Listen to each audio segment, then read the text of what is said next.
이정입니다. 이정혜입니다.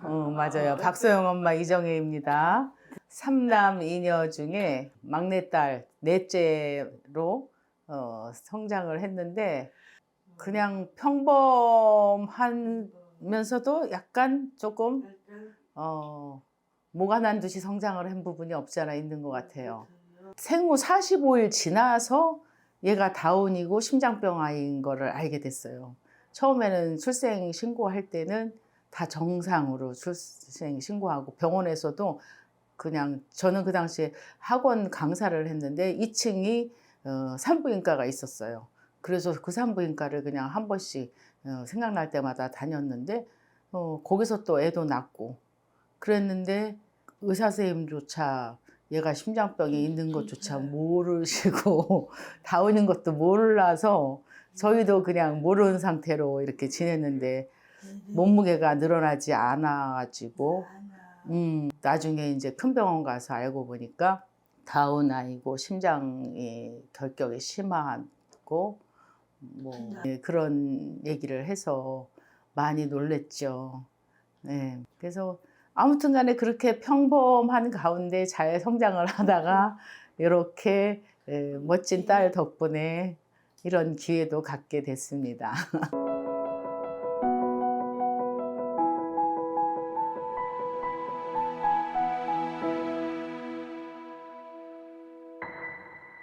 이제 어릴 때는 생사의 기로에서 오래 있었기 때문에 하다못해 저희가 이제 사는 집에서 친정집을 한번 가려고 하면 이제 택시 기본 거리인데 거기를 함부로 못 갔어요. 감기 걸리면 곧 폐렴되고 심장이 안 좋은 친구들은 이렇게 감기가 곧 폐렴 그러면 또 입원 중환자실 입원 그 조금 더 괜찮으면 또 이제 입원실 갔다가 또 퇴원했다가 또 감기 들면 또 와서 이런 식의 반복을 하다 보니까 크리스마스나 뭐 설날이든 추석이든 그럴 때를 병원에서 많이 보내고 제발 눈만 떴으면 그러다가 친정 한번 가봤으면 뭐 이런 식이 되다가 이제 소영이가 초등학교 들어갈 그 무렵부터 조금 입퇴원을 안 하고 건강해지니까 그때 기념으로 처음 가족 사진을 찍었던 것 같아요.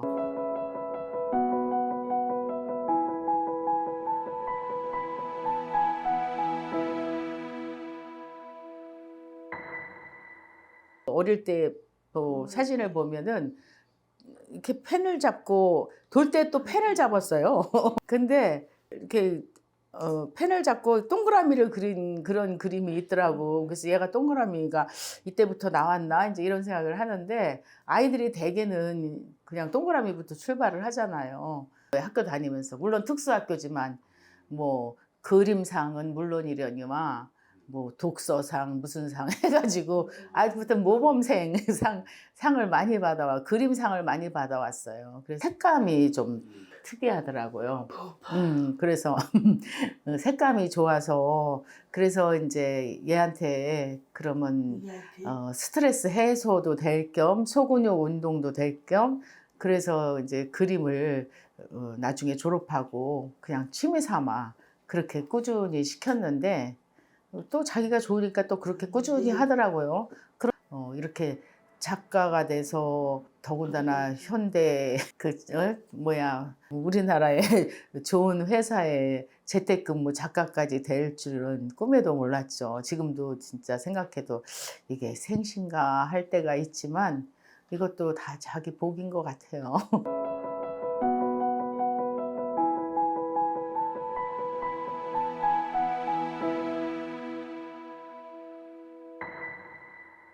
작은 목사님?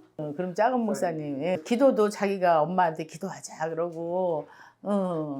그래서 우리 소영이가 엄마를 참 그나마 이제 더 이렇게 낮아지게 만든 어떨 때는 이렇게 초라하게 살아도 되나 싶었는 만큼 힘들다가도 소영이 덕분에 그래도 이렇게 웃을 일도 많고 낮은 삶을 눈여겨볼 수 있었던 것도 저한테는 또 소중한 경험인 것 같고 그래서 감사하게 지금은 생각해요. 제가 잘 감당만 하길 바라죠.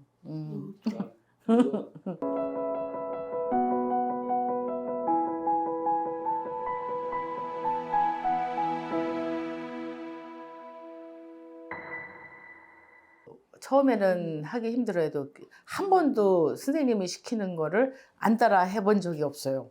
다 잘 따라하고, 그리고 그야말로 지구력이 생기는 것 같고, 좀 몸이 건강해야 마음도 건강하다고, 좀 하루가 좀 힘차게 시작하는 느낌, 그런 것도 들고, 조금 좀 빠릿빠릿해지는 느낌도 들고, 어쨌든 운동이 중요하구나. 돈만 많이 안 들면 계속 시키고 싶다, 이런 생각이 들죠.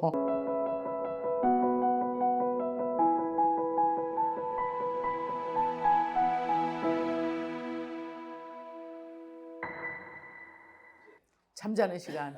잠자는 시간. 포동포동해서 이렇게 만져보면 아주 포동포동 보들보들. 그리고 좀 의젓한 구석이 있어요. 먹는 거를 좋아하는 것도 있지만 엄마가 이렇게 엄마랑 같이 제가 카페를 가거나 하는 것도 얘를 콧바람도 있지만 저런 애들이 다 책 보고 뭔가 하잖아요. 그 대학가에 이제 카페를 가니까. 그러니까 이제 자기도 뭔가를 해야 하는 거를 알고, 그리고 이제 거기 가면은 이제 컴퓨터 딱 켜놓고 뭐 유튜브 가지고 뭐 찬양을 듣거나 동요를 듣거나, 요즘은 또 하나 더 넓어져 가지고 막 싸우는 걸 좋아해요. 애들이 싸우고 막 욕하고 이러는 거, 그런 드라마를 보거나 요즘 그렇게 세계를 보는 것 같아. 전에는 늘 찬양만 듣더니 요즘은 조금 컸다고 동요도 듣고. 근데 이제 이렇게 시끄러운 거는 싫어하지만 그렇게 하면서 몇 시간씩 있어요. 그러면 제가 저 일도 하고, 그래서 카페 가면 저는 저대로 시간 활용을 할 수 있고 얘는 얘대로, 그러니까 그게 좋아요. 그래서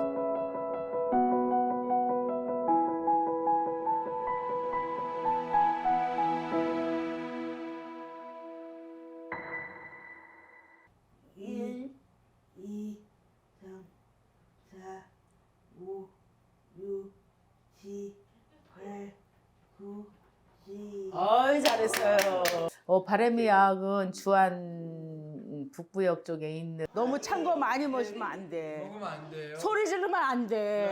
한번 먹으면 안 돼요. 너무 찬 거 먹으면 안 돼. 야학 친구들, 우리 장애인 친구들을 공부하는 기관인데, 수학은 애들이 뭐 어려운 수학을 하는 게 아니니까, 저는 이제 국어 선생님이었지만 그냥 수학 선생님 하는 것도 그렇게 해서 아이들하고 함께 시간 보내고, 자존감을, 우리 친구들은 누가 자존감을 살려줘요? 가까이 부모밖에. 근데 부모도 막 어떨 때는 막 힘들 때는. 그래서 진짜 중요한 거는, 가르침에서 중요한 건 잘 가르치는 것보다 아이들의 길을 살려주는 게 중요하다는 입장에서 하다 보니까 좀 그런 태도를 보이는 것 같아요. 그래서 우리 반이 재밌게 흘러가는 것 같아요. 다음부터 소리 지르면 안 돼요. 안 돼요. 좋아 죽겠네.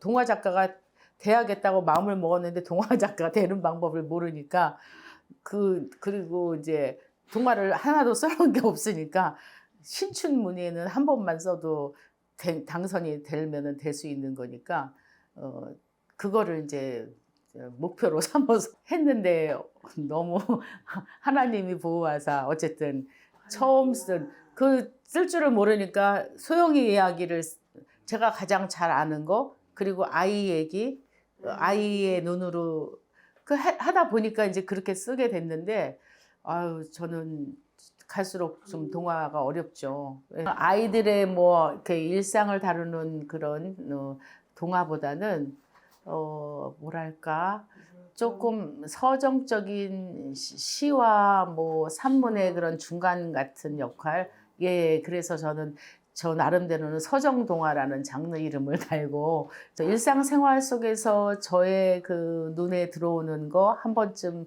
되짚어보고 싶은 것, 또 이런 것들 거를 그냥 글감 삼아서 그냥 쓰고 있어요.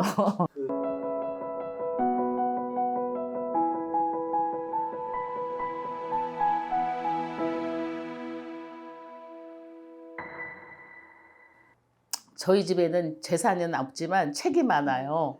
이 집을 서재 삼아서 그렇게 창고 삼아서 처음에는 소영이 작품이 너무 많아가지고 그걸 갖다가 이제 정리하고 버릴 건 버리고 이제 이러려고 여기다가 이제 이렇게 저렇게 해놓으니까 제법 미술관 같은 느낌이 들어서 나쁘지 않은 거예요. 그래서 떡볶이집 같은 공간이긴 하지만 그래도 나쁘지 않네. 그러고 이렇게 하고 그냥 또 마침 저 낡은 간판 같은 게 있어서 거기다 글씨를 써서 이렇게 해놨더니 사람들이 보고 이렇게 또 관심을 가지는 분들이 계시더라고요. 이름은 허름한 거는 어떤 사람들은 반대 이름을 그렇게 말하는 사람도 있었는데 저는 겉과 속이 좀 똑같은 거를 제가 좋아하는 성격인 것 같아요.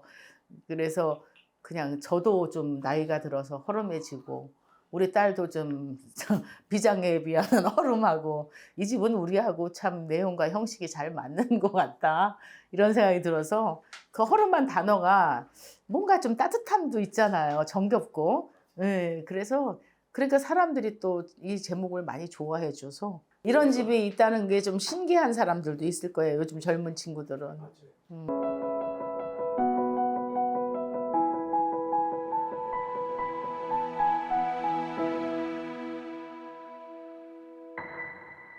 저의 고해성사 같기도 한 건데 소영이를 제대로 키우려면은 그 방법밖에는 달리 없더라고요. 얘를 오래 지켜보고 그거를 지켜보다 보면은 이렇게 또 사랑의 눈길이 싹틀 수밖에 없어요. 그래서 사랑의 눈길이 아니면은 얘를 어떻게 키울 수가 없을 것 같더라고요. 그래서 장애를 제가 박사 논문도 쓴 게 부제목을 장애의 재정의를 위하여 이렇게 해서 썼는데 거기서도 이제 그 얘기를 한 거죠. 장애가 막힐 장자에 막을 애자라는 한자를 쓰지만 길장자에 사랑애나 또는 베풀 장자에 어쨌든 사랑의 눈길로 장애를 바라보지 않으면 해답이 없다는 생각이에요. 그래서 장애는 이쯤에는 재정의가 필요한 때고 제가 이제 소영이를 통해서 느낀 거죠.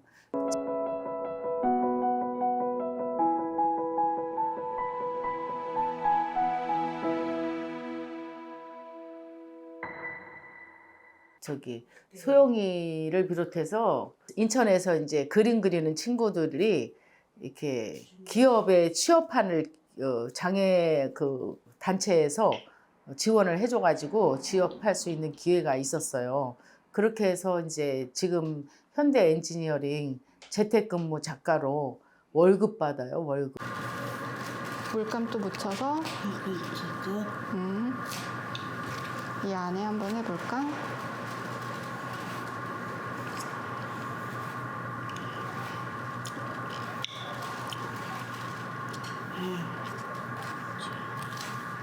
또 물감 묻혀서 작가님? 멋있어요? 멋있어요? 응, 화이팅! 네. 짠! 짠! 사랑이 고파서 이렇게 태어난 것 같아요. 제가 볼 때는. 많이 사랑받기 위해서 태어난 사람이라는 그 노래도 있지만 이 친구들이야말로 진짜 사랑받기 위해서 태어난 것 같아요.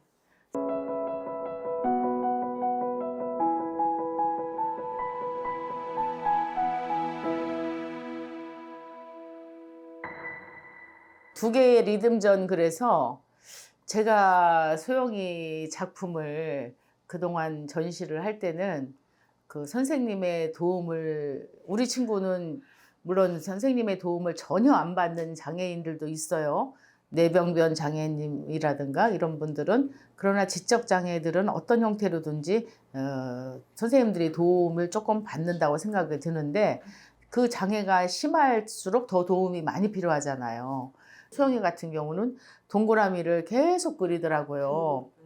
나름대로의 의미가 없지는 않고 단지 낙서로만 보기에는 여러 가지 색깔도 쓰고 뭐 선도 굵었다 뭐 가늘었다 자기 나름대로 이렇게 하는 모습을 보면서 선생님의 도움 안 받고 이렇게 할 수 있는, 그러면 이런 건 작품이 안 되나?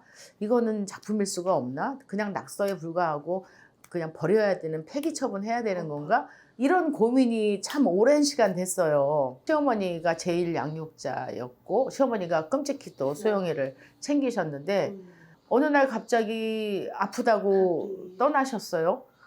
그러니까 할머니가 돌아가셨다는 게 뭐 하늘나라 가셨다는 얘기는 해서 알기는 알지만 그거가 아직까지도 얘한테는 미스테리로 남아있는 것 같아요. 근데 할머니 돌아가신 그 시점부터 얘가 쫄라맨 같은 거를 잘 그렸거든요. 이렇게 눈, 코, 입은 저렇게 쫄라맨을 잘 그렸단 말이야.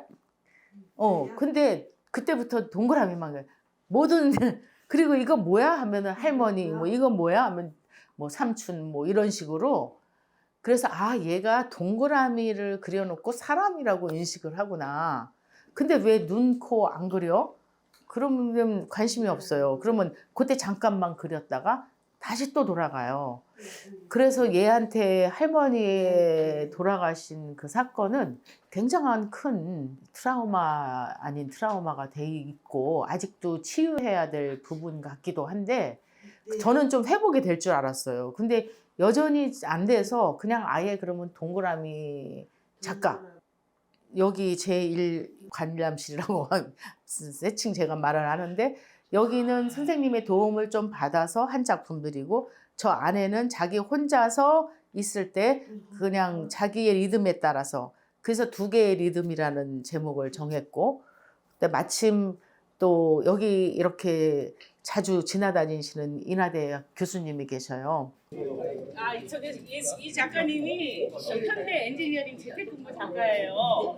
그런데 그 현대 엔지니어링에서 1년에 한 2번 정도 과제를 우리한테 부과하는데 그 과제는 사실적인 거를 형태를 묘사해야 돼서 선생님의 도움을 많이 받고 주로 바탕만 칠하는 형태로 완성된 80호 작품입니다. 박수. 박수. 그분이 인하대 의대에 의학 공부를 다 하신 교수님이신데 당신이 이제 의료인문학을 선택을 하셔서 의료인문학부 교수님으로 지금 일하고 계시는데 그분께서 여기 이렇게 우리들의 아이들의 작품을 이렇게 눈여겨 보시고 또 당신도 다니시면서 조금 힐링도 되는 부분도 없잖아 있다는 말씀을 하시면서 간혹가다 학생들을 데리고 이제 오시기도 하고 그랬어요. 의료인문학을 하면서도 사실 의료인문학을 통해서 뭘 학생들에게 가르치고 제가 배울까 이런 것들을 고민하는데 아직도 시도 중이에요. 훌륭한 미술관을 알게 된 거는 한 5, 6년 되나요? 뭐 그 정도 인연. 매일 퇴근할 때 이렇게 한 바퀴씩 돌아요. 차를 타고 한 바퀴씩 도는데 한 바퀴씩 돌다가 우연치 않게 이렇게 불이 켜 있는 공간에서 이 다운 중군을 저도 뭐 의학을 배웠으니까 딱 보고 다운 중이신 분이 노란색 형광등 아래에서 그림을 그리고 계시는 걸 제가 우연히 발견했고 제가 퇴근할 때마다 매일 허름한 미술관을 지나쳐서 그 소영 작가님이 그림 그리는 거를 보고 이상적인 돌봄의 모습은 소영 작가님이 그런 허름한 미술관을 통해서 이 삭막한 인하대 주변을 이렇게 밝혀주고 있는 그런 모습 자체를 우리가 함께 도모하는 것, 지역 사회에서의 돌봄이 아닐까? 뭐 이런 막연합니다만 좀 이상적으로 느껴질지 모르겠습니다만 저는 그런 생각을 매일 하면서 퇴근을 해요. 그래서 근데 올해는 또 학생들을 많이 한 30명 가까이 그래서 마침 또 그게 인연이 돼가지고 그 전시를 그러면 같이 조인해서 그렇게 지역의 장애인 예술가와 지역 대학의 그런 의료인문학과와의 어떤 만남 이런 거로 하면은 이 전시도 그냥 개인전 그거로 다 끝이는 것이 아니고 지역 사회에서 뭔가를 보여줄 수도 있는 부분도 있고 지역 사회와 조금 더 가깝게 대학은 대학대로 또 개인은 개인대로 그렇게 접목할 수 있는 부분도 있고 그래서 굉장히 좋은 기회다고 생각을 해서 이런 전시를 하게 됐고 또 그러니까 사람이 행복하기 위해서는 영이 조금 앞장서고 혼과 육이 따라가는 삶을 살아야 되는구나. 혼이 앞장서고 비즈니스가 앞장서면은 나중에는 문제가 되는구나. 이런 거를 저는 제 삶에서 깨달아서 적어도 저만은 인간을 이렇게 영혼 육에 조화된 인간, 이때 우리가 해피할 수 있는 인간이 되는구나. 그런 깨달음을 얻어서 여러분들에게 말씀드립니다. 감사합니다. 전시를 하게 됐고 또 워크숍도 그렇게 했습니다.